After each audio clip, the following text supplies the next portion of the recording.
On this week's episode, we close the story on the book of Boba Fett. Mystery and murder with a death on the Nile. And do we have enough money to buy the Lord of the Rings? All this and more as we reach our next stop, the PCC Multiverse. And we're back with another episode of the PCC Multiverse. This is Gerald Glassford from Pop Culture Cosmos, Game Source, Inside Sports Fantasy Football, and the Lakers Fast Break. We truly appreciate everyone out there that listens to all of our shows. And if you can, please give all of our shows a 5-star review wherever you get your podcasts. Plus, if you can like, share, subscribe, follow, or do anything that you can to support us right here at the Lakers Fast Break, Pop Culture Cosmos, where we cover the latest news and trends in pop culture each and every day. I mentioned Lakers Fast Break, and we just did a 2.5-hour NBA trade deadline special, so you got to check that out. Inside Sports Fantasy Football, I just recorded with Dominic and Chris Ardieri from the Domination Sports Nation, our Super Bowl special, our annual one that we do every single year. So there's some great things to go ahead and cover there, so check that out. Plus Game Source, where we dropped a whole ton of video game news as well on Facebook. And if you can like, support, or do anything you can to go ahead and help those facets of our operation out, plus popculturecosmos.com, and of course, the great show Vampires and Vitae. V, baby, V, V, V, V, V, V, V, right there for you. Plus all the things that we do because we're the #1 tabletop RPG streamer on Facebook. And then if you can do anything to support us on all of these ventures that we do, it is sincerely appreciated. But it wouldn't be a PCC Multiverse without my good friend. She is the mastermind behind many of these tabletop RPG streams that we do. Plus, she does so much more, including the Barbarian galore on our Monday game, the Demolition Force. My gosh, don't get a door near her or she'll crash it down. She is the awesome individual indeed that covers so much when it comes to pop culture and tabletop RPGs. She is Melinda Barkhouse Ross. And Melinda, great to have you back in the hot seat. Being tortured by me over pop culture one more time. Yes. And by the way, I do want to mention that Maddie does have a key that opens every single door she's ever come across. That doesn't matter, does it? Nope. Just me. Here's my great axe. I see there's a door over there. Do you want me to take care of that? Use it? I thought you said she just runs it down with all of her strength. Yeah, well, I mean, that too. She is the strongest one in our party. And one of the smartest. No, not mine. Mine just likes his hair. But we've got a great show lined up. It is packed against. We just talked about last week how busy it is. This week we had a great show on Monday, and we still have a ton of news to go ahead and cover on this week's show. My gosh, the pop culture is coming at us left and right. Watch out, Melinda. The pop culture is going to get you because there it is. We got a whole bunch to talk about, including we're going to talk about our snubs and surprises for the Oscars because the Oscar nominations came out earlier this week. We have an entire list on Pop Culture Cosmos on Facebook, so check that out. But we're going to talk about which things surprised us and which nominations were kind of a snub for the Oscars this year. Plus also as well, we will be going into spoilers. I know I don't mention that every single week, but we go into spoilers. I think we got to do something like a spoilers type sound jingle or something like that. Hey, I'll make something for you. Yeah, can you please? Yeah, Spoilers. No I got for the Book of Boba Fett. Our thoughts on the season and the final episode, a climactic conclusion. Did Boba Fett gain control of the Tatooine underworld? We'll find out coming up here in a bit. Plus also as well, Peacemaker, Christopher Smith, a.k.a. Peacemaker, a.k.a. John Cena, right. has the battle of his life against his own father, the White Dragon. So I'll tell you what happens there as they head into the final episode next week. We'll talk about that coming up in a bit. Plus also as well, we've got a lot of things to talk about, including this weekend at the box office. It is Death on the Nile. Is it a bunch of murder on the way with Gal Gadot and so much more as far as so many different stars that are on this really packed, star-laden movie. So we'll go ahead and talk about that coming up here in a bit and see our thoughts on if it will be successful. because it's a different marketplace this time around than the first original one that came out, the reboot, I should say, that came out a couple of years ago. So we're going to share our thoughts on that as well. Plus, also as well, we have some news on Hulu and Disney Plus, and something Belinda was very excited about when it comes to something coming to Hulu. So we won't going to spoil it now, but we'll spoil it later on something that is going to be very special for a lot of fans out there as a return of a much beloved show comes to Hulu.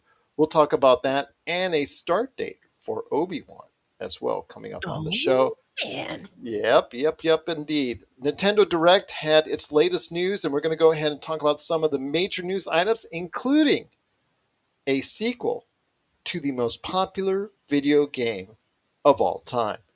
What am I talking about? Nintendo said it, and I'll let you know what that is coming up later in the program. Plus, also as well, Xbox is changing its tune on exclusivity with some of its Activision Blizzard titles. No. Does this make Melinda happy, or could No. it?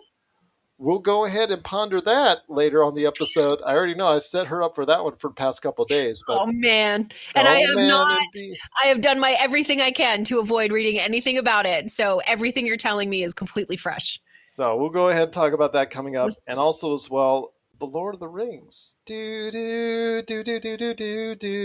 The rights from the Jrr Tolkien Estate are now for sale. Do we have enough money to buy it? And what exactly are you buying? We'll go ahead and talk about that on the back end of the show as well. So really good show. Although we won't be playing Wordle this time around. I was just going to let everybody know that. There's no live game of Wordle. I mean, that was a really great episode because not only did we cover everything on that show, so Yeah. much to cover, we also actually finished and won a game of Wordle. I'm so proud of us. I'm so I proud of know. us. I'm proud of us too. That was actually one of our best shows ever as far as on the Pop Culture Cosmo channel. If you get a chance, check out last week's PCC Multiverse. But for right now, I want to go ahead and mention that we've got TJ Johnson coming up on the Monday show. He was here on the previous Monday show, but he's also going to be talking the Super Bowl ads, which you can find right now, some of them already. We've got actually links to them at the Pop Culture Cosmos Facebook page, plus also as well some of the trailers for some of the Super Bowl ads for some of the movies that are coming out. I know Jurassic Park Dominion, that just dropped. We have a link for that. Plus also well, The Lost City and more. So go ahead and check out those trailers that are available right now at the Pop Culture Cosmos on Facebook. But again, coming up right now, we're going to be talking about first up is the surprises and snubs for the Oscars. For me, I think the biggest snub, I know I want to say U2. I know I want to say also as well Sparks. Both of them got snubbed for their respective Sing 2 and Annette songs. I was really disheartened about that, but wasn't too disheartened because I thought that it looked like the odds were against them as far as them actually, they were on the short list. They were announced, but they were not. I didn't think they had a chance against some of the heavyweights that were there. That those type of songs that always seem to get picked.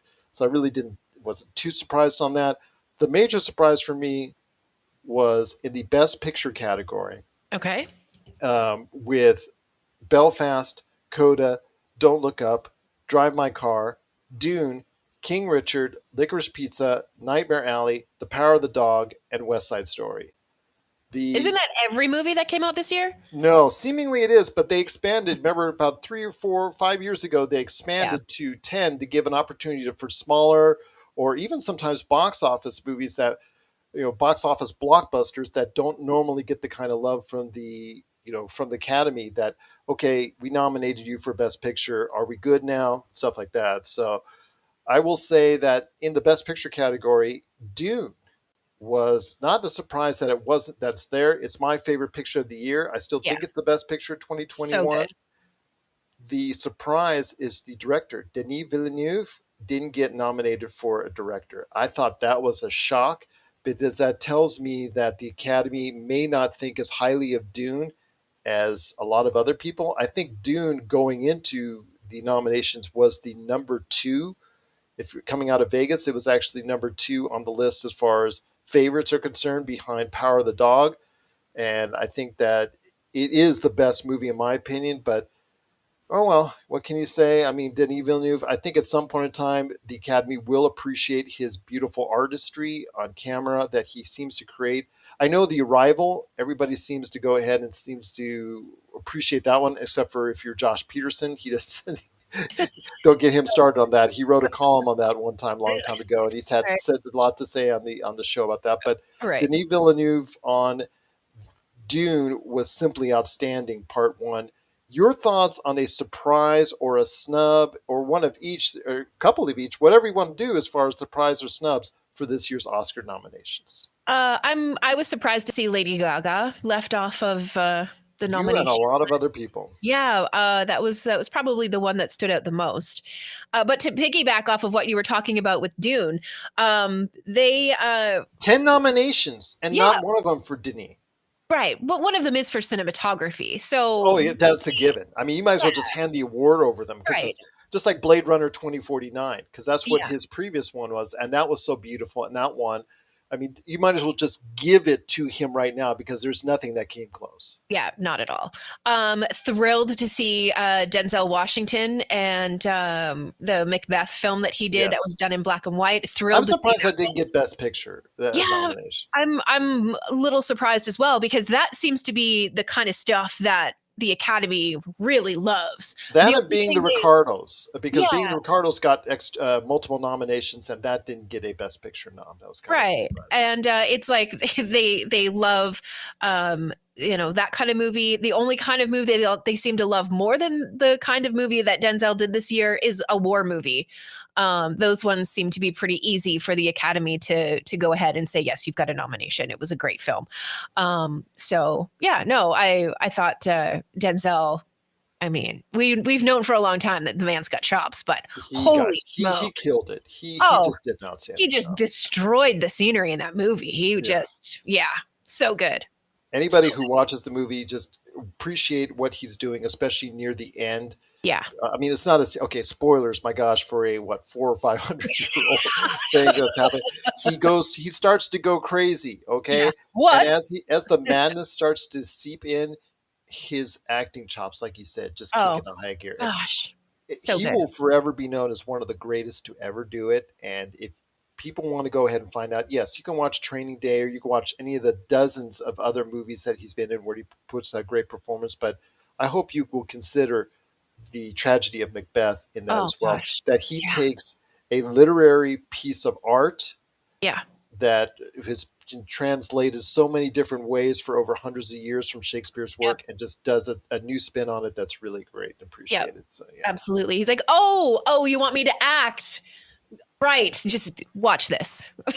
That's why I think his son has got a charm of his own. Yeah. He's not following the same path as his dad, but still he has that presence on the screen. Tenet, he was the best thing in Tenet. I really think that he's got a future as well. I mean, as well as far as it's concerned. So the legacy of the Washington family will be passed on definitely from father to son because both I think are Denzel's one of the best to ever do it, and I think it's John David Washington will follow soon after. Yeah. He's done a great job so far. But getting into another category, I know we talked about before the show, the animated feature. I know that's something that you're excited about because you mentioned a couple right off the bat. Oh, but no, we can't talk about Bruno. No, we can't. Yeah. So Encanto, sorry, I did said it wrong. Encanto, right? Yeah. And Luca were both up for Good best choices. animated. Yeah, Yeah. What was I the know one my that? friend at Pixar is probably very happy that both were I'm sure. nominated for an Oscar, and I'm appreciative of that, and wish him well on that, and wish the studio well. Maybe they'll win. I'm hopeful for that.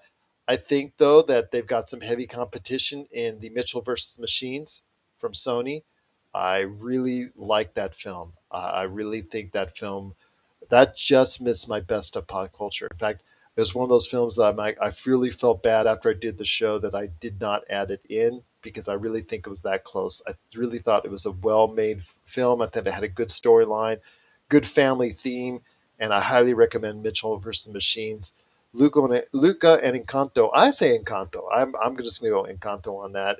Yeah. Both are obviously very beloved out there, especially Encanto, which my daughter and I were talking about how it's found a new life on Disney Plus, and that's obviously the success of the Bruno song that has exploded since it's come on Disney Plus. Even though it actually was a number one movie at the box office, it found a bigger life on Disney Yeah. Plus, and we'll talk about why Disney Plus is reaping the benefits of that a little bit later in the show. But yeah, I think that the animated feature is going to be very hot and heavy between those three films. But yeah, overall, it's a pretty good, diverse nominee list. I mean, there's always some snubs and some prizes. You know, why did this one get in and why did this one get left off? But I think for the most part, they did a pretty good job.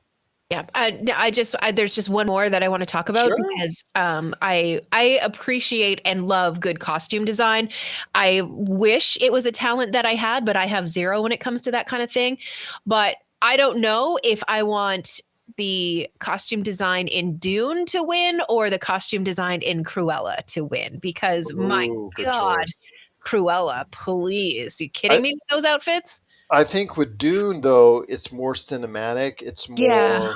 I think they had a chance to, and a bigger opportunity with the environment, the sci-fi environment, to go ahead and be more broad. So they may have had a bigger advantage. So you Yeah. may say that Cruella might have had a harder opportunity, being it more fixed and focused in a certain time frame and realm. So maybe maybe give it to Cruella, but you can't go wrong either which way. The costumes in Dune are fantastic, and you know what? If you ever want to go into it, why don't you just practice on Rob? Throw some costumes on him. Her husband, by the I way. declined to comment. Okay, fair enough indeed. But if anyone out there has any thoughts on the Oscar nominations, again, you can go ahead and check out our list. We have it if you just scroll down on the Facebook page for Pop Culture Cosmos. But if you have thoughts you want to share with us about any snubs or surprises or any hopes for that you have for the Oscars as far as nominees or who you think might win in a certain category or categories, please let us know. Popculturecosmos at yahoo.com. Well, my friend, there's still much more to talk about on today's program. What's coming up this weekend at the box office, because looks like right now it's going to be a win for Death on the Nile, which I think a lot of people are interested in. And with things kind of clearing up on the mask front, as far as in several areas around the country in the US and also around the world, people are getting a little bit more at ease of going to places like the movie theaters. So I want to hear your thoughts on Death on the Nile. The reason why is this movie was very successful. The predecessor to this, in the as far as the reboot is concerned, this is the second in the series featuring Kenneth Branagh in the role as Hercule Poirot. That's something, again, the first movie that they did with him was pretty good, but really it did well worldwide at the box office. I'm not sure we're going to see the same kind of success again because I think people are slowly going back to the theaters over the next few weeks. Yeah. But I think that this could be the first real mid tier movie. I mean, Jackass Forever, you could probably say fits in that category, and that scored a nice success. But this could be the first mid-tier movie, a movie that last year and the year before would not have done very well at all out in the box office, that could find some success. Yeah, I hope so. And I'm one of those people who's incredibly intrigued by the movie. There's a lot of really pretty people in it, that's for sure. So even if the movie is bad, perhaps just the eye candy and turn it into a popcorn film. Why not? Absolutely. I think it's something, again, that's going to be hopefully, there's a lot of expectations on it. Again, this to me is not a blockbuster. This to me is Right. not a AAA, but it's something they're close because the first movie that starred Kenneth Branagh as a direct sequel, The Murder of the Orange Express, that one really did good, really did well. It was that period of time where we saw Knives Out also do well, and that's coming out later this year with its sequel to Oh Netflix and gosh, I also can't wait. theaters.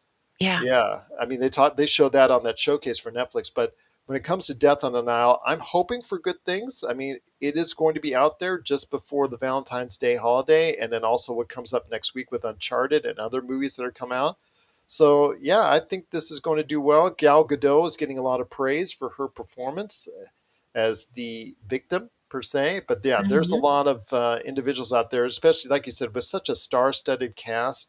I think this is something that a lot of people are going to take notice to. I mean, you have Russell Brand on here. You have, again, Gal Gadot. You have the very controversial Armie Hammer, who filmed this before all the controversy went down. You have Letitia Wright. Of course, you have Kenneth Branagh. Again, this is something that's got a lot of stars in it, a lot of interest, and I think it's going to do well again at the box office. Yeah, I think so too. All right, but what are your thoughts up there on Death on the Nile? Are you going to be dying to see this movie? Please let us know.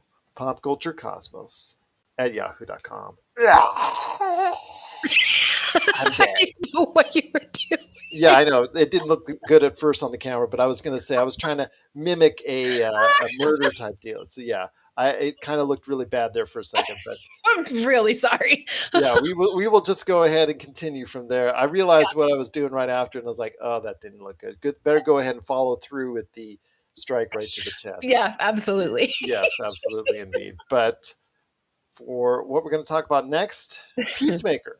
And we're getting Yeah. into spoilers now for Peacemaker and the Book of Boba Fett. So before we go and head to the break, I want to go ahead and cover the Book of Boba Fett and Peacemaker.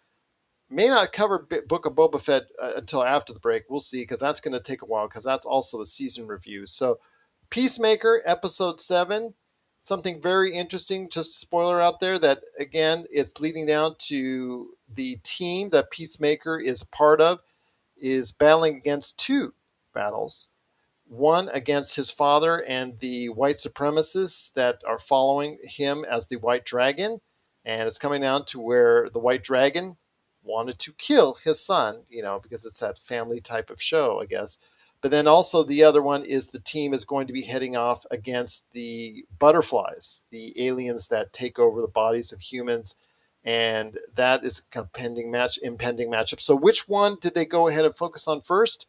Well, it was the smaller battle between father versus son. They're going to focus on the final episode of the season as far as the aliens are concerned next week. So for this week, it was father versus son with a whole bunch of white supremacists right there caught in the middle. And at the end, the white supremacists all died, and the battle between father and son. And even though he was very choked up about it, it came to the point where you knew inevitably that he would have to make the final decision whether or not to kill off his dad. And yeah, Robert Patrick was killed off as White Dragon by Peacemaker. So I just want to say, Melinda, I know this is a series that's been hard for a lot of people to watch. A lot of people who've stuck through it have really enjoyed it. I think this series has gotten better over the past 2-3 weeks. So I know you'll probably never get back into it, but when it comes to the decisions, when you see these type of series that have these kind of decisions between family members that having to make those tough choices, how gritty or how involved or emotional does that make you get? Well, I mean, it depends on the situation and how dastardly the family member is, and that guy was pretty dastardly. I mean, I don't think you Yes. get much worse, to be honest. Yes. So I wasn't real choked up about it, you know. And nor was I. That's for sure. Yeah. So, but as you said, I will probably give the show another chance. But yeah, I've said it a lot. I struggle with it, and maybe once it's out, and we've talked about every episode on the show, so perhaps knowing that it continues to get better, and if you forgive this, then this is going to improve. So stay with it, that kind of stuff. It may become something that I manage to binge watch over a couple of days or something like that. Maybe.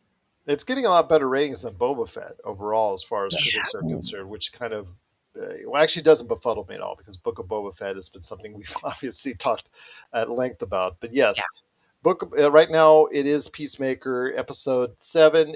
Again, okay episode. Again, it was dealing with the smaller battle between father and son, which ultimately the son won, and now the small crew that again Peacemaker is part of, is going to face off against a larger battle against the butterfly aliens.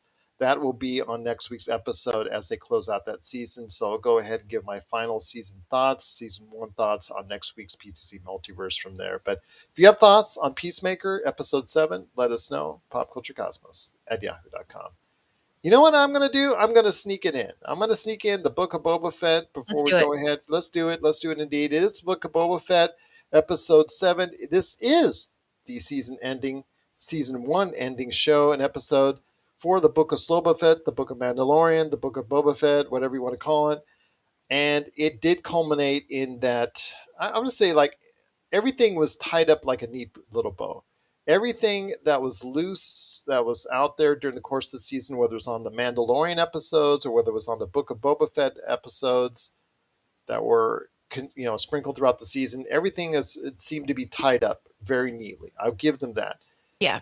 Did it surprise me? Not in the least, because everything that we thought would happen, whether it was the Cad Bane versus Boba Fett showdown, I talked about that. That seemed like it was like 100 miles away. You could see what was going on there, and you knew that Boba Fett was going to come out on top of the duel on that. You saw that as far as winning over the Syndicate and winning over the rights to Tatooine, you know that Boba Right. Fett was eventually going to come out on top. The battle through it, he was going to use the Rancor at some point in time. You don't introduce a Rancor early on in the series without using him at some point in time. So you got to use the Rancor and got to ride the Rancor, as he mentioned earlier in the season. He avenged the deaths of the Tusken Raiders. Ming-Na Wen killed it again as Fennec Shand as she went on her own mission to go ahead and kill the enemies of the Pike Syndicate. Yes.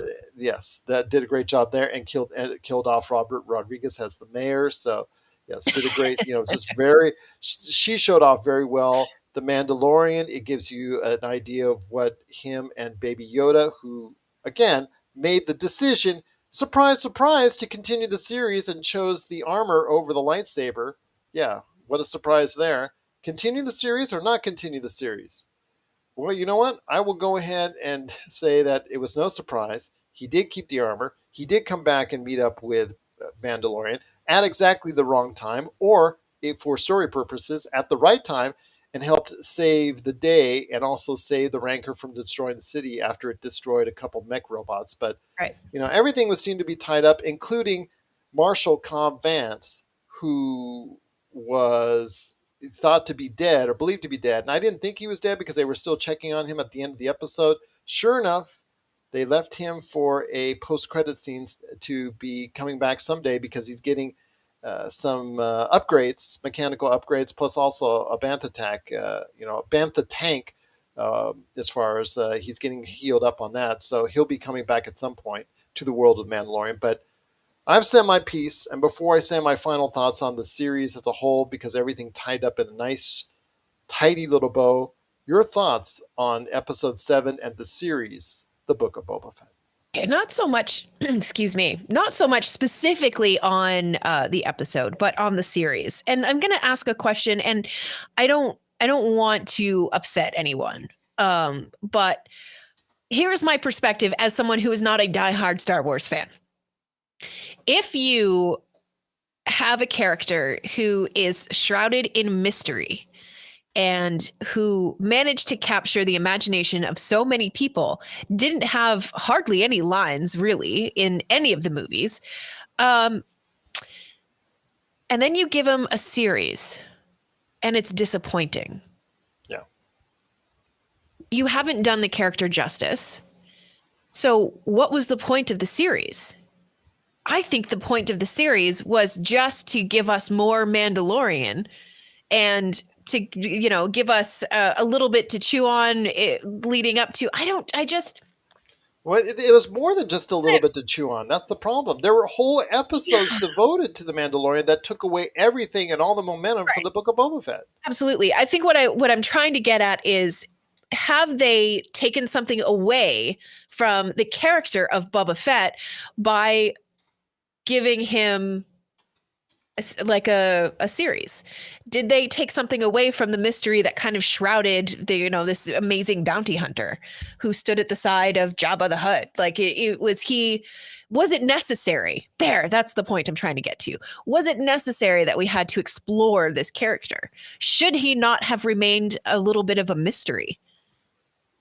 I agree, because I think that, again, any buzz that he had or any coolness factor that he had over the years, because the fact he was always under the helmet, or he was Right. just, in scene stealing moments where he didn't have to go ahead and dominate the story. When Right. he became the story, it was much less interesting.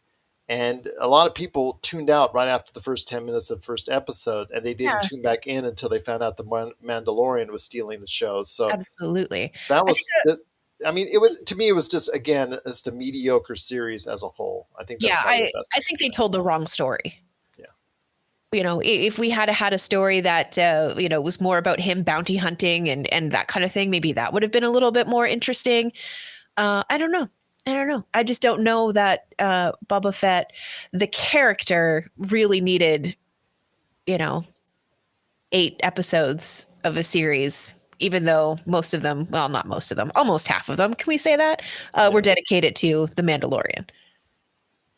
Well, we'll see. I mean, again, it's something that I think every time you were trying to get interested in what's going on with the Book of Boba Fett, the Mandalorian took Yeah. over. And while that's great for Mandalorian and for us that love and appreciate the Mandalorian, and we obviously love and can't get enough of Baby Yoda, Grogu, whatever else you want to call him, it doesn't matter that it seemed like that Ming-Na Wen and Tamaris, Boba Fett and Fennec Shan were pushed to the side.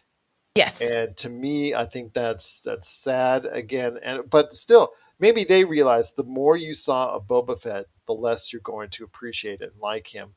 But still, I think that if the series is called the Book of Boba Fett, you should have devoted it to the Book of Boba Fett and only laid in hints as far as the Mandalorian is concerned. That's Yeah. just. I agree. It really does. It really did just feel like a bridge between season 1 of Mandalorian and season 2 of Mandalorian. Yeah, it seems like season 2 and 3. Yes. It's like a 2.5. Right. Yeah. Yes.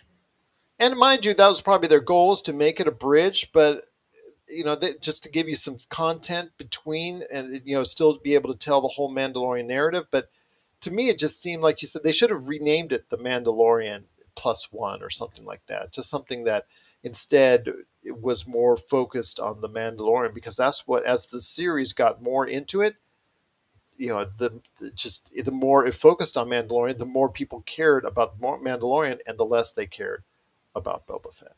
Right. Which is sad. It's so sad and truly unfortunate for this iconic character to get what felt like well, I guess we better write this show, kind of feeling behind it.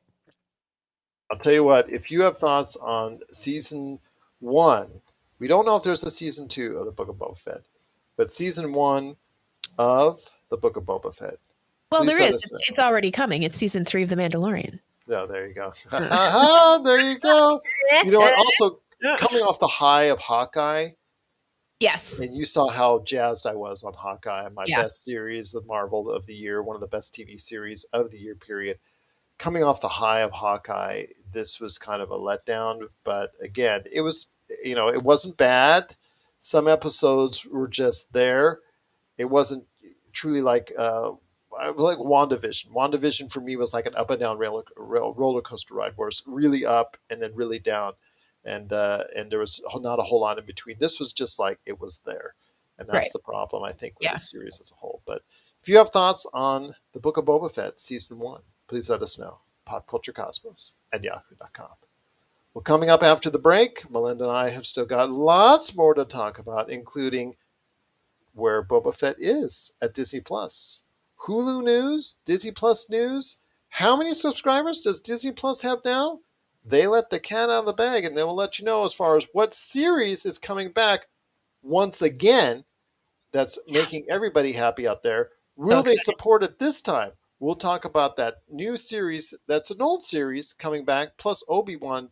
Obi-Wan has a start date. We'll talk about that, plus Nintendo Direct news, what games are on the way to the Nintendo Switch.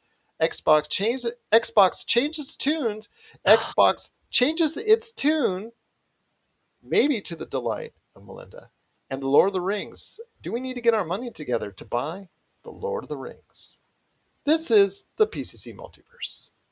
Need some cash. And we're back with the PCC Multiverse. It's Melinda Barkhouse Ross and me, Gerald Glassford, coming right back at you here at the PCC Multiverse. Thank you so much all around the world for watching and listening on all of our radio stations, plus everywhere you get your podcasts.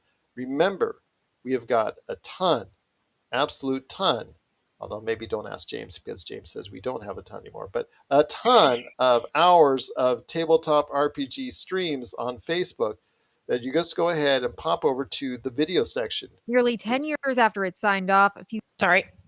Okay, I was going to say, that's your voice had changed. But yes, if you want to go ahead and check out a ton in the archives, there's still tens and tens of hours. Yes, I know Facebook actually deleted a lot of our videos, the back end, but there's still a lot of action there to be had at Pop Culture Cosmos on Facebook. But my friend, there's still much more to talk about on today's program. Want to ask you this: did you see the news on Disney Plus and Hulu? I know you did something. I saw on your social media as I spied. But there was also some news out of Disney Plus where they had their initial stockbrokers, the whole, I got to go ahead and give you numbers. But the good news for, I think, most people out there, most investors, was that Disney Plus reported that they are now at 130 million subscribers. God, I have no concept of what that could possibly look like. Well, right now, I mean, if you want to compare it, I mean, Amazon Prime and also as well Netflix are in the 200 teens to 220 million ratio as far as that's Right. concerned. Although with both doing price hikes, you never know how that's going to last. That's And then true. of course with nothing from now between what the end of Book of Boba Fett and the start of Moon Knight, what's going to be going on in Disney Plus? How much of that share are they going to be losing? I don't know what's going on there, but you've got now about 6 weeks till something major is coming out for Disney Plus, unless there's some nice movie drops or some nice content that they're going to drop on us. So we'll see what happens there. But yeah, 130 million subscribers, not too bad. But they announced some things that are good news and some bad news. The Beauty and the Beast prequel, I do want to mention for the bad news first, and that is been put on hiatus and hold. I think that was close to production, but unfortunately, the Beauty and the Beast prequel series is, as of now, been put on hold. So maybe that will be revived, but we'll see what happens there. But the good news is that Obi-Wan, Star Wars Obi-Wan, has been given a start date. It is not going to be May the 4th, but it is going to be on an anniversary. Yeah, I know everybody's like, oh, can it be May the 4th? May the 4th. It's actually going to be on an official Star Wars date, and that's, I believe, May 25th, which was the actual first date of the opening day of the original Star Wars. So Nice. they want to tie it into that. So your thoughts on Obi-Wan? You getting excited for at least that Star Wars series after what happened with the Book of Boba Fett? Yeah, I'm looking forward to them turning the boat around and getting her right side up again, and and continuing to make. I got to do my You Ian McGregor here. Hello there. know, Hello there. yeah, I'm looking forward to it. Yeah, I again, I'm not, Star Trek, not Star Wars, but I'm intrigued enough that even if I did get rid of my Disney Plus subscription, I would probably get it back so I could check out the show. Hold on. Hello there. Yes. So Obi-Wan will be saying hello there once again on May the 25th, which is, I think, is going to be a lot of people are going to be excited about for the return of Ian McGregor to that role, because one of the few good things about the prequels. I know there are some fans of prequels out there. Some fans of the prequels out there. I know Jay Bartlett and Rob McCallum, my good friends, are two of those few. But one of the few good things about the prequels, in my opinion, was Ian McGregor's performance as Obi-Wan, having to deal with all that stuff going on over the first three movies. I think that he deserves an award of his own, but he's getting a series as he returns to the role of Obi-Wan. So we'll see That what is the happens there. reward. Yeah, exactly. Yeah. Nice paycheck reward there. I Yeah. think also maybe even Ahsoka may drop in. I've heard rumors that that she just appeared in the Book of Boba Fett. She may appear in Obi-Wan. You never know. So Yeah, I hope so. yes, and maybe even Anakin Skywalker as well. That has been rumored as well. Hayden Christensen hopefully will not whine through this entire series if he comes back in. But yeah, they've talked about him coming back as well. So that'd be something interesting to see. And amongst all the other things that they mentioned, there was obviously some stuff that they've got coming on the way. National Geographic, they focused a lot about as far as shows on there. They've also talked about, I think, Jeremy Renner, and also as well Captain Marvel. Off the top of my head. Yes. Weird. Yeah. Yes, I know. Brie Larson. Yeah, Brie Larson. Yes, they both are getting unscripted shows, so they'll be coming Unscripted pretty soon. shows. Yeah, unscripted shows like reality shows. So they'll be coming to Disney Plus very soon, in a not too distant future. So check those out. And then of course Hulu again, the sidekick, the you got to go ahead and just merge it with Disney Plus. Just do it. But they won't want to do it. They still don't want to do it. But in the meantime, something is on the way that I think should be on Disney Plus, and it should not be on Hulu. And that's a revival for the third time, I believe. Something like that. Yeah. Yeah, Futurama is coming back, which made you so happy. So I excited. I think also as well is Comedy Central or no, actually no, the Comedy Central doesn't have the shows anymore, or neither does Sci-Fi. Yeah, no, none. It's not. So it's going to I be don't. just on. Yeah, so it's just going to be on Hulu. It's returning to. It's going to be as far as not only the old episodes, I believe, but the new episodes, which has every major cast member except the one that counts, Bender. Yes, So your thoughts on is Johnny Dimaggio? I think his name is. I believe so. Yeah. Hang on a Yeah. second. So That's your what I was pulling thoughts up when the. as of this recording, he's not on there yet. I'm not saying it's a done deal. They're not saying it's a done deal that he's not going to be in there, but they're trying to work with him on whatever they need to work on. And when it's about money, it's always Yeah, about money. it says John DiMaggio, who provided the voice behind the wisecracking robot with the shiny metal ass, Bender, is finaling a deal to return as well, though it has not yet closed.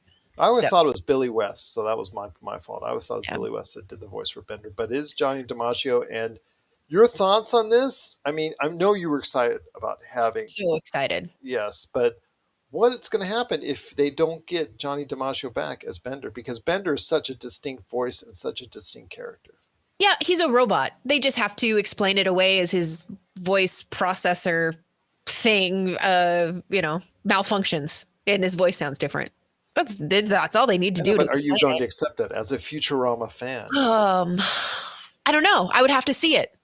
Honestly, I can't really say for sure. I know some people are like, that is sacrilegious. Excuse you. But I really, I really would. I think I would give a new voice actor a shot before I just completely wrote it off. Okay, I'm Yeah, just that's asking. because I'm so excited to see the show back.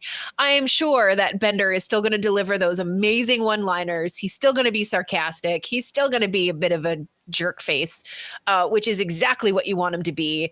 He's going to be heartfelt when he needs to be, and all of that kind of stuff. So it'll just be. I hope that it is the original voice that comes back. Please don't get me wrong.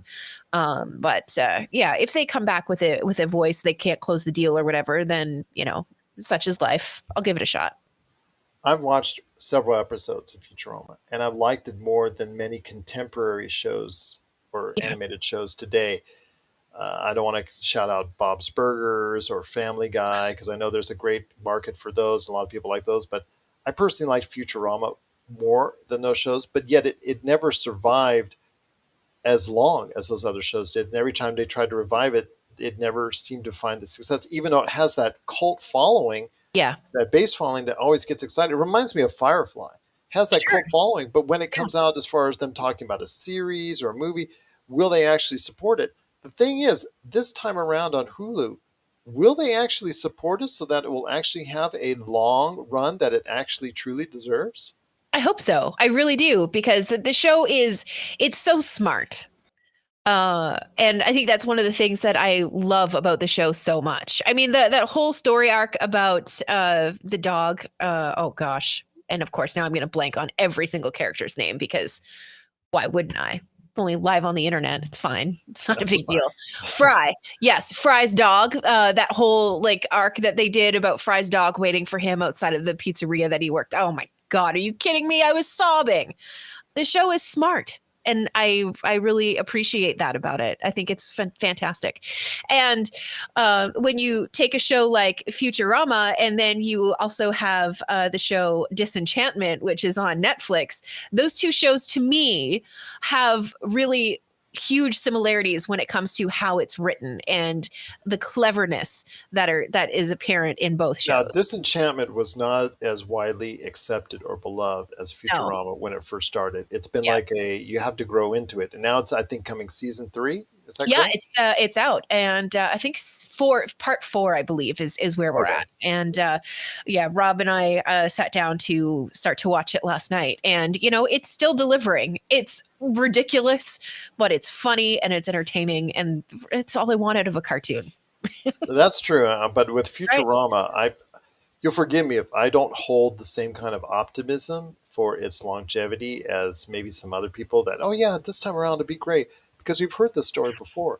I've It's seen the enthusiasm like this before for Futurama. I've seen petitions for Futurama. I've seen them people try to go ahead and swear by Futurama, yeah, and then it comes on to a revival like Sci-Fi or the Comedy Central or whatever it tried to go ahead and revive before, and it just doesn't get it done. So that's why I'm saying I don't hold as much hope as others do. I appreciate the show, have enjoyed the episodes that I watch. I think it's one of the best or better animated shows of all time. It's yeah, just something that I think will never get its just due unless this time around it can just knock the socks off. But I'm really disappointed that they, I mean Disney, didn't choose to put this on a larger platform. Once again, I mean, sci-fi is not was not a heavily populated channel. I think right. other avenues that has been tried just didn't give it the kind of outreach that I think it needs. This time, you had the choice to put it on Disney Plus with The Simpsons, and you didn't, and you just didn't, and that to me is kind of disappointing because Hulu has a far less reach, has had every opportunity to grow even faster and even more than Disney Plus, and hasn't gotten it done. So now you put it on there, hoping for that type of outreach. I'm sorry, just the fact that you could put it onto a platform 130 million viewers on Disney Plus and you didn't. I'm kind of sad that they did. Yeah, I see that point, but any subscription service maybe is the answer versus putting it on regular network television. Well, Disney gets to So, pick and choose which ones they want to go of from the course, yeah, 20th Fox library. Like Free Guy, where yeah, is that going? That's going on Disney Plus. Huh, imagine that. A popular movie. Had it not been so popular, guess where it would have gone? It would have gone straight to Hulu. So right, yeah, it's very disconcerting the way that they pick and choose which things go on what avenue. I sure, really think on a platform that you want to push as your premium product that's out there and you want to push it over 200 million, that you gotta throw as much content as you can on it. And that's what I'm saying. Some of the stuff that's going to Hulu is great for Hulu, but Hulu is not growing like leaps and bounds like Disney Plus is. You have to go ahead and put it on that platform because right now, over the next 6 weeks, we might find out what happens when you don't have enough content. Yes, I understand that they announced that they're throwing $1 billion over the next quarter on content, and they've been throwing billions and billions of dollars like Netflix on its content. I just don't see as much as I want to see as far as content is concerned on Disney Plus compared to Netflix. right. Well, you also, in defense of Hulu, you also, if you're going to try to drive subscriptions up and you're going to try to draw people to that platform, you need to put something like a Futurama on that show. Like What We Do in the Shadows is on Hulu. The Great is on Hulu. Those are all Yes. really enjoyable shows. And we spend quite a bit of time on Hulu, actually. We watch a lot of our anime shows on Hulu, stuff like that. The thing, though, is, and this is probably where it gets a little crunchy. We have like the base subscription, so we still have to watch cartoons. No, all we do is watch cartoons. We still have to watch commercials because we have the base subscription. That to me is more offensive than trying to direct the so-called secondary shows to a secondary platform. If you could take the commercials away and just have your subscription fee pay for everything that you need to have on it, and then have a premium subscription that gives you your live TV and all of that stuff that I believe you can get with Hulu, then that might be something to consider. But it's the commercials that kind of kill us every once in a while when we're watching Hulu. Well, there you go. That's her thoughts. I agree. You're a good fan of Hulu, and that's greatly appreciated that they're getting that kind of content. But to me, I think it's about the bigger, better picture. You have the big entity that you want to go. The almost like the elephant in the room in Disney Plus. You wanted to make it into something big and special, and you're on its way to doing it. But the problem is, in order to keep it at that going at that level, you have to throw content at it, and it needs all the content. It's like this big vacuum. It needs to suck up all the content that you're doing. And having Hulu as a side distraction, All that stuff would be great on Disney Plus. All those things that you talk about with the grade and all the things that are coming to Hulu, like the Orville, as far as the season is finally going to be underway. That's on the future as far as the Orville, since I think season 3 finally going to be after what 2-3 years almost. Something like that. Yeah. Yeah, something like that. That's going to be heading to Hulu. That should be going on Disney Plus. That's just the more eyes, the better on it. But Okay. that's just Can I give you an analogy and why I feel for Hulu right now? okay. Okay, Absolutely. so we used to work in radio for like one of the major broadcasters in Canada. Okay. And in our market, they had, their heritage station that, continuously did well in ratings. And they decided that they were going to launch a second station in the same market, similar format. A lot of the artists and songs were heard on both radio stations, all of that stuff. So you have one radio station, we'll call it Disney Plus, and you have the new kid on the block, we'll call it Hulu. And what happens is all of the extra promotional money is going to go to the big dog because they're assuming that there's just way more people who are going to hear it. It's more bang for your buck, all of that stuff. But what's going to happen, at least what I saw happen between these two radio stations, is that it's going to creep up bit by bit by bit. They're going to get a little scrap of this. They're going to get a little piece of this. It's going to get a little dash of that. And before you know it, it's going to, start to push its way forward. I'm not saying it's going to outpace Disney Plus, but don't count it out yet. Well, but remember, they had like how many years ahead? I know, Go ahead. but still, don't count it out. Okay, I'm sorry.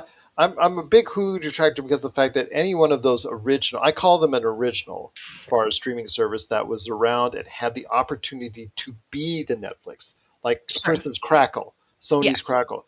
They had every opportunity to be the Netflix. They had every advantage. They have a library, just like Hulu did, and they've been around forever. Showtime, for instance, had that opportunity. We see some good stuff from them coming every now and then, but they had the opportunity to be that Netflix. And the problem is none of them took advantage of that opportunity for the desire for everybody out there in mass to go ahead and go into a streaming format. And this is not just because the coronavirus. This is where the marketplace was heading in the latter half of the decade, and Netflix took advantage of it. So you'll forgive me if I'm always down on Hulu. I'm not a Hulu hater per se, but Oh yeah. I'm just think that Hulu, at some point in time, you got to cut your losses if you can't get it above 50 or 60 million viewers as far as subscribers there, because you have this big behemoth now in Disney Plus, and you got to go ahead and do what you can to support it with more content. Otherwise, it's never going to get to where Disney imagines it can go. Yeah, I really do think a key in that is getting rid of your commercials for your base subscription level. I would pay $5 more if I didn't have to watch commercials. Yeah. True story. There you go. Take a lesson from Peacock, but we see Yeah. how well Peacock's doing with that. But Yeah. again, we'll wait and see. But Futurama is the good news for everybody out there that is coming back. Hopefully, we'll get Mr. Dimaggio to go ahead and sign up. But as of this point, when we're recording, he is not as of yet. So the voice of Bender may be changed. But what are your thoughts on Futurama returning and also Obi-Wan coming to a screen near you on Disney Plus in May, and also as well the future of Futurama on Hulu? Share us your thoughts. PopCultureCosmos@yahoo.com. Well, I wanted to go into detail, but we won't have enough time on today's show for the Nintendo Direct. But the one thing I did want to mention, in fact, I'll cover it with TJ Johnson on the Monday show for Nintendo Direct, along with what we're talking about. Well, in fact, I'll mention at the end of the show what we're going to be got, because we got something really special coming up for everyone on Monday. But I will say that the Nintendo Direct did reveal a lot of things, but the most interesting thing that it did debut was, as far as the trailer is concerned, as far as what the announcement was an announcement that the sequel to the most popular video game of all time is now underway, and that it will be coming sometime in the not too distant future. And that is a sequel to Wii Sports, which people are going, wait, that's the most popular game of all time? I thought you Yeah. were going to say Duck Hunter.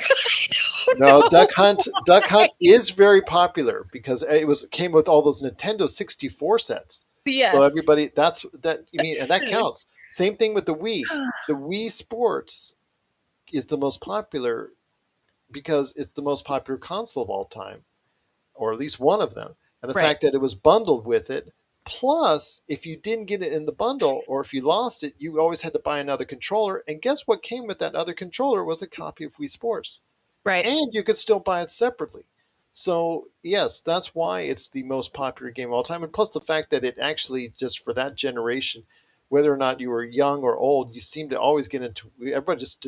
Everybody just loved playing Wii Sports, as far as playing some tennis or some golf or something like that. It just was an easy way for them, and just a masterful move and a masterful stroke by Nintendo to create such a game that shaped that Wii generation and basically was just a system seller all of its own. You can pick on the graphics all you want, but that, for just approachability for a mass audience, Yeah. created that Wii craze. And people are talking about how PS5s couldn't, are hard to get, hard to find. You can't find them anywhere. Wii's were same thing. They would come into my stores that were running, like game stores, and instantly I would get 40, 50 calls a day. Do you have a Wii in stock? Do you have a Wii in stock? And this is 2007, 2008, before really internet shopping really got into gear. So, yeah, Wii Sports, a sequel to that, has been announced. Any thoughts on it? Did you play Wii Sports back in the day? A little bit. I played a little bit with the Wii, but not a whole lot. Yeah, I was always so afraid I'm of doing just something using. more appropriate with my hand this time around. I was always so afraid of taking a swing and that controller ending up sticking out of my TV, like you saw all of those videos on Vine at the time. I was telling you, I'm doing something less controversial with my arm this time around than rather than earlier. But yes, I think everybody was. That's why you got to make sure that it was tied down to your wrist Yeah, correctly. yeah, Because yeah, you saw that. But even back then, the videos went viral of somebody like throwing it and smashing it into their TV. yeah. Yeah, and those suckers were like tube TVs that you're probably playing with, going right through Right. there. But Yeah, it's so funny because it was so popular, and yet people overlook it as far as its importance in the video game history books. hmm, But it is the most popular game of all time. It is Wii Sports, and a sequel is on the way. We're going to talk about a whole bunch of announcements this Monday in the Pop Culture Cosmos with me and TJ, but just wanted to let you know that, again, a Wii Sports sequel is coming to the Nintendo Switch. Is going to be launching April 29th. So they're going to have a beta test later this month. So we'll see what happens there. But if you have thoughts on a sequel to Wii Sports, please let us know. Popculturecosmos at yahoo.com. Well, a couple more things before we head on out. And one I know yes. you might want to be glad to hear, and that is the Xbox. Okay. Xbox, with What the is recent happening? acquisition of the 60 some odd million plus 60 some odd billion plus purchase of Activision Blizzard. Yeah. Upon its initial announcement, I know you and I, and you were also going to thinking, okay, so I'm just kidding, when she was not planning to go up to Microsoft. She was not planning to go over there and go outside with a protest sign, Yeah, yeah, with the cops going, there's a lady yeah, outside going to protest you about no Diablo. So yeah. no, she wasn't going to actually do that, but she was very upset that she had heard and she had read, and I had read and I had heard that the statements coming out was that eventually, after all the PlayStation contracts were completed, that the games coming from Activision Blizzard, for the most part, outside of, let's say, Call of Duty Warzone, would not be coming to the PlayStation. Well, a couple weeks have passed, and seemingly Xbox is changing their tune somewhat, saying that beyond the agreements that they will be having games of theirs coming from the Activision Blizzard lineup. Mostly Call of Duty was what they kind of inferenced, but they also Right. did mention other games in the Activision Blizzard lineup that will be multiplayer. I think feeding off the fact that last week PlayStation got so much positivity on their acquisition of Bungie and saying that they're going to keep a multiplayer. I think they got so much good buzz that Xbox maybe had to backtrack. Yeah, Your thoughts on this? This will probably, I'm not going to say this will definitely, but this will probably lead to your favorite Diablo yeah. coming to PlayStation, most likely. Your thoughts on this? Do you breathe a heavy sigh of relief? The heaviest sigh of relief I have breathed in my entire life, and I've come close to death a time or two.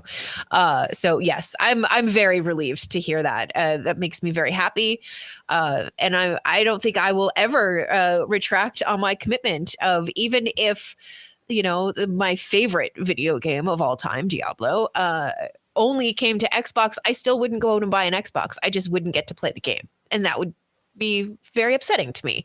I'll never retract on that. To And if someone they, that's not in the video game world or video game hierarchy, that might sound like very strange. But if you're a gamer out there, you'll understand. yeah. To me, it's just, you know what? Okay, I get it. She's a hardcore PlayStation nerd. There you go. There you go. Right. Well, and like it wasn't even it's something that I became intentionally. It was just I got the console. I like it. I find it very easy to navigate. I like the controllers. It ticks all of the boxes for me. And the idea that because of this acquisition, I was going to have to go out and I was going to have to buy another console, it was not something that I was super excited about having to deal with and think about. I mean, we're as a casual gamer, I don't need two consoles. I need one. And if my favorite game isn't going to come to the one console I have, then I guess I'm not playing my favorite game and Well, I'll it would stick have come to with PC two. as well. Yeah, but I'm not even a computer gamer. Like I'm when I say I'm casual, I mean I am casual. Okay. I'm passionate, but I'm casual. All right. I'm just trying to find an angle here for you, but Yeah. for me though, it's fine. I play both systems. If I'm getting a next gen system first, I'm out there because of Xbox Game Pass and clearly saying that I'm going to lean towards an Xbox Series X. But when it comes to it from a financial standpoint, yeah, it's great that they're going to go multi-platform. But for business sense, I'm not sure if they should make every single thing that Activision Blizzard makes be multi-platform. Like for instance, World of Warcraft, if they just made that Xbox Games Pass and PC, I think that that would be actually a good sign if they just did something like that. And with something like Diablo, I mean, it would make you happy being a PlayStation. But I said before, probably be if it was me running it, I would probably not, just because you need some things to go ahead and I draw. thought we were friends, Gerald. I know, but I'm I just telling thought you. we were friends. Well, Call of Duty makes too much money. Call of Duty Yes. makes too much money and Yeah. sells too much. It'd be great if it was an Xbox exclusive, according to, if you were listening to Xbox fans. But there's got to be some titles, some reasons why you need to switch over the Xbox if you're an Activision Blizzard fan. Will Overwatch 2, that will probably be a multiplayer game now. And with something like, whether it's that or what Crash Bandicoot or something has to be exclusive to the Xbox in order for people to jump over to the Xbox. Yeah. Otherwise, they're just going to be doing same old, same old. And I understand with both these companies, their tune or what they're saying right now is that they just want the money. They just want the multi-platform money, and there it is. I think eventually it's going to come down to that there's some point these guys are going to have to start making exclusives. We're seeing with Bethesda and with Starfield that is going to be an Xbox exclusive and PC exclusive. I just think at some point in time you have to commit to more exclusives so people won't have to choose when they're spending $500 which system, well, when they're available, which system are they going to get? Yeah, and I think that you are right. It does make good business sense for there to be some exclusivity on both sides. And I mean, like with the PlayStation, it was as simple as having early access to those Call of Duty maps. Yeah. So they could go that route instead of doing just a game on one platform. Yeah. Excuse me, that was gross. Just doing a game on one platform. They could give, Xbox this exclusive thing, and they could give PlayStation this exclusive thing, and that to me is just as interesting and would tickle gamers in a particular way, and that would help decide which console they were going to get. I feel like at this point, if you play Xbox, you play Xbox. If you play PlayStation, you play PlayStation. But what if again, and this is a new generation? No, very few people in the whole scheme of things still has a PS5 or an Xbox Series X because they've been really hard to find. But Right. once those microprocessors get out there, once the supply catches up to the demand, and people are out there and can make a choice, and they can actually walk into a store and actually decide which one they want, then it comes to the point which one you're going to decide to get. And then it comes to me, I think, the matter of exclusives. So who has the better exclusive lineup? Who has the better choices? That's, again, a matter of debate or a matter of preference. But again, you have to choose. When you walk in a store, you don't go and get a Coke and a Pepsi. You get a Coke or a Pepsi. Right. So I think at some point in time, once they're available, you'll have to go ahead, at least initially, to choose your first system in this next generation. For many people who don't have it yet, which will it be, Xbox or PlayStation? So Yeah. I know that, again, Xbox kind of backed down from what they were saying originally, but it's a good sign for people that are on the PlayStation that they'll get more games on a multi-platform format coming from Activision Blizzard. But we want to hear your thoughts. Are you intrigued and excited, like Melinda is, that the news that there possibly could be more Activision Blizzard games that are coming on a multi-platform than previously believed? Please let us know. popculturecosmos@yahoo.com. I'm just glad that my strongly worded email worked. Yes, yes. And also that protest, there's a girl outside. She's actually protesting outside of Microsoft. Can you imagine? Oh my gosh.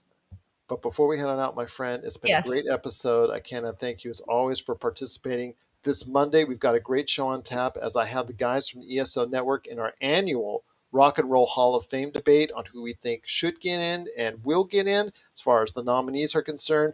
Plus, TJ Johnson and I, TJ Johnson returns to the show talking the Nintendo Direct. We're going to go over it in detail. Plus, let you know who won the box office, how well did Death and Nile do, and of course, our annual as well. Colin comes on the same weekend. I like it.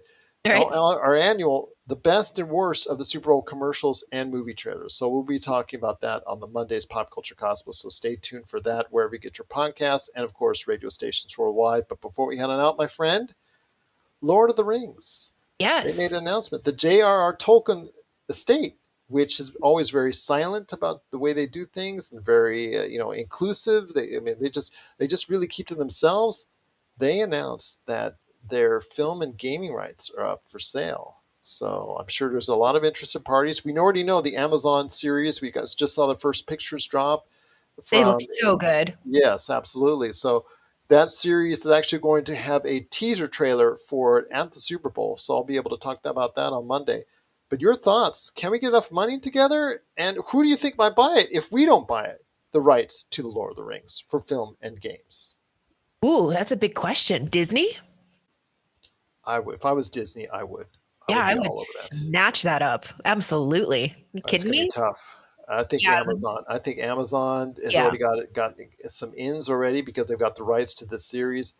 I think they've got half of the rights already. They've got half of the rights, similar to what they did with the Albert Broccoli's estate as far as for the James Bond series. So Right. I would put them or Netflix at the top, but I would really love to see this on Disney Plus.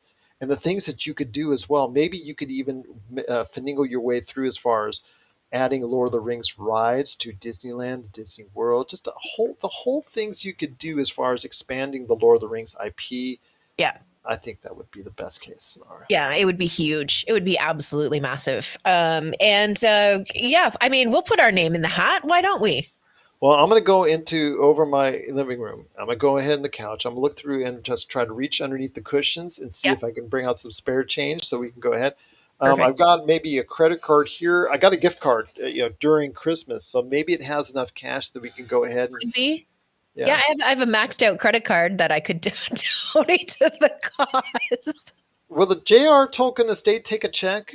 You know what? An IOU.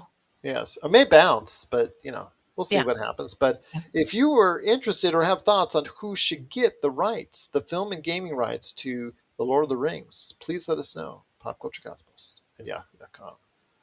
Just a tremendous episode, Melinda. You killed it as always. Any last thoughts before we head on out?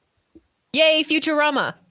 Yes, yay, Futurama. Please, everybody watch it. Please do when it comes to Hulu because no more excuses. There are no more excuses. Right. Yeah. Please, please, please give it your time because it's such a great show. It really the cast is already old as is, so they can't get any older. They can't come back for a fourth time, or else they will be like in cryo status to go ahead. Yes. Yeah. So just like please watch it. Please do it. Yes, please do it indeed. So for Melinda Barkhouse Ross, this is Gerald Glassford. It's another beautiful day in paradise right here in the PCC Multiverse. We thank you for listening. And here's hoping you have yourself a great